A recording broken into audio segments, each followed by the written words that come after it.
Hi everybody! A few months ago, I reviewed The Legend of Heroes Trails from Zero. Check that video out before watching this one, as this review will contain spoilers from Zero. Also, if you don't want anything from Azure spoiled for you, maybe click off this video. Trails from Azure is widely considered one of the best games Nihon Falcom has ever done. I can see why people think this. There's still some late 2000s jank with this one, however, I would say this is the first game where Trails figured out what it wanted to be going forward, as some of the mechanics in this game were later tweaked heavily for Trails of Cold Steel, or were outright ported over. This is one thing I've always enjoyed in Falcom games though, the company never outright kills off mechanics. They always tweak them in some way, and the existing DNA of previous games are always there. The mechanics found in Azure were tweaked and streamlined in later entries, though one of the mechanics wouldn't return in its tweaked format until Cold Steel 2. We'll get to that review eventually. The mechanics introduced in Azure that continued into future entries are Burst, later renamed Overdrive in Cold Steel 2, Back Attack, Object Break, Master Quartz, Vehicle Customization, and Data Import. I'll be breaking down those mechanics next. So how do the aforementioned mechanics work? Burst is a meter that slowly builds throughout battles. It allows you to manipulate the turn order when activated and gives your characters a stat boost whilst also curing any status effects, and it allows you to instantly cast arts. This meter will drain when used, but if you hold onto it too long, it will also drain, so you pretty much have to use it when you have it. This is one thing I preferred with Cold Steel 2. The overdrive mechanic allows you to hold onto your meter as long as you want to. It also isn't limited to specific story sections in Cold Steel 2. Back attack is relevant when you're in the field. Basically, if an enemy sneaks up behind you, it will give the enemy an advantage, which is something only you could do previously. Your party members will also be shuffled around, which can really screw things up if you aren't careful. Also, it's not like you can change party members on the fly like later games, but overall this is a good mechanic to include, as it means there's a risk-reward element when engaging with enemies. Oh hey, there's breakable objects on the ground now. You can attack these and sometimes get items, which is nice. I'm surprised it took Falcom this long to add something like this, considering gamers are destructive little gremlins.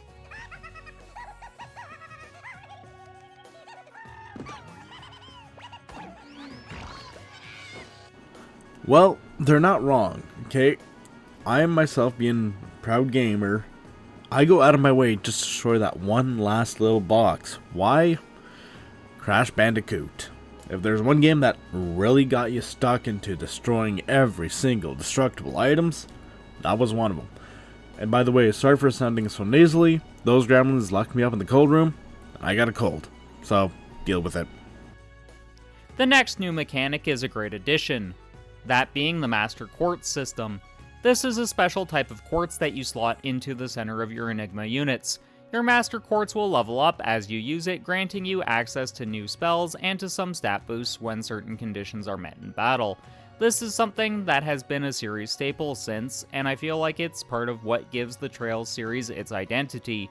It also grants you access to arts of various levels from that type of Master Quartz used, making it far easier to min-max your characters and making your character roles far easier to define thanks to the stat boosts. Of all of the new mechanics, I would say this is the one that has changed the gameplay of Trails the most.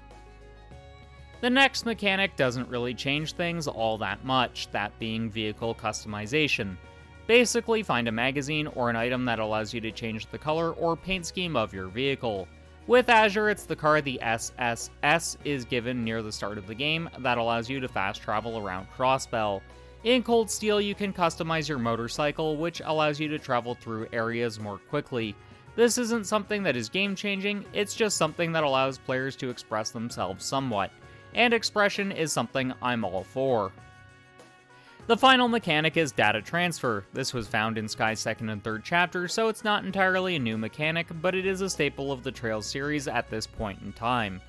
I'd also argue it matters more with the Zero to Azure transfer, as player choices actually started mattering a little bit in that entry. So let's discuss the gameplay next. It's pretty similar to the gameplay found in the previous 4 games, which is a good thing. Falcom were able to find what worked for the core aspects of the gameplay early on, and they rolled with it. You can still see the DNA of the Sky Trilogy right up until Trails into Reverie. However, things will be changed up a little bit with Trails Through Daybreak, which is going to be a hybrid RPG. Basically, Trails to Azure is a turn-based JRPG and turn-based combat at or near its best. This is part of why Trails fans love this game so much. It's the point where Falcom went wild with the mechanics and elevated the game above just being a simple game mechanically with an amazing storyline. The new mechanics I mentioned earlier greatly impact how this game plays. You still have to decide how you're going to build your characters just like the previous 4 titles. During the Sky Trilogy and the Crossbell Duology, players had to decide if they wanted their party to be a jack of all trades when it came to arts, or if they wanted to double down on 1 or 2 specific types of magic. So, if you want your characters to have high-level fire arts, you would have to give them a ton of fire-based quartz. This is something they thankfully dropped in later entries. Some Trails fans have argued this system allowed for more expression, which is something I disagree with. I actually found it more limiting, as you had to make sacrifices to get the builds you wanted. With how it's handled in the newer games, I can literally use whatever quartz will give me the stats I want, and I won't have to worry about making my party scuffed by not having specific high-level arts I want in a given situation. Some have argued the changes made down the line made the Cold Steel characters feel more generic. Again, something I don't agree with, but your mileage may vary. One thing I found to be a problem with Trails from Zero was how spongy enemies were, even on the normal difficulty. This is thankfully something that has been fixed with Trails to Azure. For me, spongy enemies are just something I cannot stand in RPGs. Yes, I get sometimes enemies with a high defense are required to extend certain battles, and I'm totally okay with that. However, when even scrub mobs take a few hits to go down, that's a problem. With Azure, I found I didn't have to grind as much. Personally, I love grinding in RPGs as a whole, as that's the point where I can just turn my mind off and enter a zen-like state. I found with Zero I had to grind to not feel underpowered, even with decent quartz and a decent build. With Azure, I didn't have to worry about this so much, even though I did grind anyways just to enjoy the excellent gameplay. There were only a few times where I felt massively underpowered, and those mostly came during the late portions of the game, specifically in the battle against Aryan Road, which is a fight that's known to be exceptionally difficult and frustrating to deal with, so I'm not alone on that front. In fact, she's widely considered one of the hardest boss fights in JRPGs. I would say she's one of the most difficult in gaming, to be honest. So for this section, I'm going to cover some things that don't quite fit into the mechanics or the gameplay section. So for the next little bit, we're going to discuss the music and the story to a degree. I find the music to be amazing as always.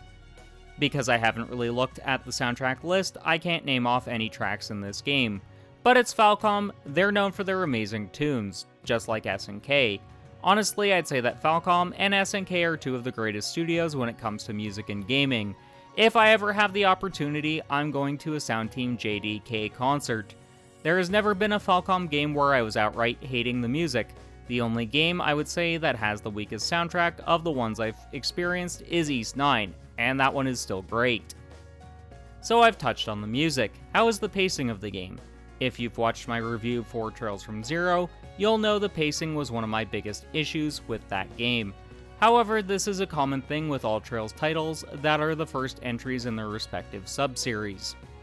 Trails in the Sky first chapter is glacially paced, Zero is incredibly slow with lower stakes, and Cold Steel 1 is super slow paced as well.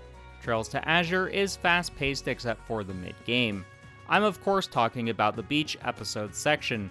It was like that was... which was the style at the time. Because a lot of JRPGs were doing this during the early 2010s. Also, almost every single anime was doing that as well. I will say this, the stakes for this storyline are still relatively low compared to later Trails games. That isn't a bad thing per se, it's just a narrative style, and for the Crossbell duology it works incredibly well. It wouldn't make sense to have potentially world-ending stakes come from a small nation that is dependent on the 2 largest countries on the continent for its continued existence, which is actually a topic that is the main focus of the narrative. how Crossbell is dependent on both the Erebonian Empire and the Republic of Calvard thanks to how the Crossbell Constitution is set up. Just like the Sky Trilogy, the Crossbell duology is primarily focused on the characters that inhabit the world, whereas the Erebonian subseries comprising of 5 games is more focused on bigger picture events. This isn't a good or a bad thing, it's just a narrative choice, and some people are going to prefer one over the other. I'd argue they're both important for the overall narrative, as it has been indicated we're now closer to the end of the planned series as of Reverie and Daybreak than we are to the start. Effectively, this would make the Crossbell arc and the Erebonian one the middle point for the franchise. If you think about Crossbell as a whole, it makes sense that the duology would comprise the middle segment of the story, as Crossbell is the middle ground between East and West. So do I think the Crossbell duology is worth playing now that we finally got access to it? Yes. Yes, I do. Do I think it's one of the best JRPGs of all time? Yeah, I would say that Azure is one of the best JRPGs ever made. It's fun, it's well balanced, and it's a game that's firing on all cylinders. I would say Azure is either my second or third favorite game in the Trails franchise. The only ones that beat it out, Trails of Cold Steel 4 and Trails Under Reverie. Those only edge out Azure because I love the mechanical tweaks found in those games. Overall, I think Trails to Azure is a solid 9 out of 10. To quote from Trails from Reverie, where one trail ends, another begins. If you liked this trail, give the video a like and a comment. Also hit the subscribe button. And while you're at it, why not check out either my reaction to the Trails Through Daybreak trailer, or check out why I think Daybreak doesn't look like a PS3 game. Until next time, keep blazing that trail.